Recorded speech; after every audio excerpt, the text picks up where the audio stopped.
आज 29 डिसेंबर. महापालिका निवडणुकांसाठी उमेदवारी अर्ज भरण्यासाठी आता हातात फक्त 4 तास. त्यामुळे बरेचसे चित्र आता स्पष्ट झाले, जे अपेक्षित होतंच.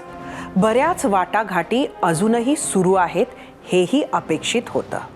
स्थानिक पातळीवर आणि त्या पक्षात मोठे मानले जाणारे काही नेते, मग ते प्रशांत जगताप असो की राखी जाधव की त्यांच्यासारखेच इतर, राजी नाराजीत पक्ष बदलतील हे पण नेत्यांना अपेक्षितच.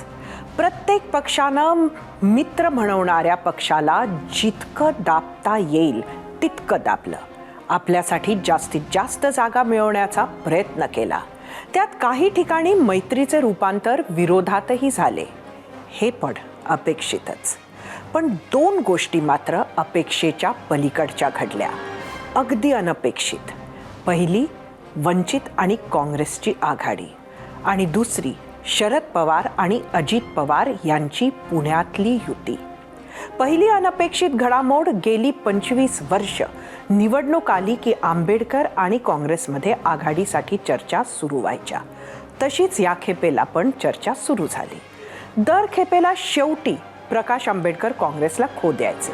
तसेच ह्या खेपेलाही होणार असं वाटत असताना अनेक मुख्यमंत्री राहिलेले नेते जे करू शकले नाही, ती यशस्वी चर्चा वर्षा गायकवाड आणि हर्षवर्धन सपकाळांनी घडवून आणली. आता दुसरी अनपेक्षित गोष्ट, जसं मी म्हटलं तसं पुण्यातील अजित पवार आणि शरद पवारांची युती. चर्चा सुरू झाली, बराच काळ चालली आणि अगदी 3 दिवस उरले असताना ती चर्चा फिसकटली, थांबली असं सांगण्यात आलं. त्यानंतर महाविकास आघाडीशी शरद पवारांच्या पक्षाची बोलणी सुरू झाली. अगदी शेवटाला आली तेवढ्यात शरद पवारांच्या पक्षातील चर्चा करणाऱ्यांचे फोन स्विच ऑफ झाले. बैठकीला ते आलेच नाहीत. हे बंद झालेले फोन सुरू झाले ते थेट अजित पवारांशी युती करूनच.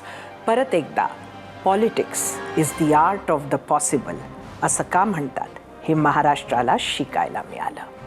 पूर्वी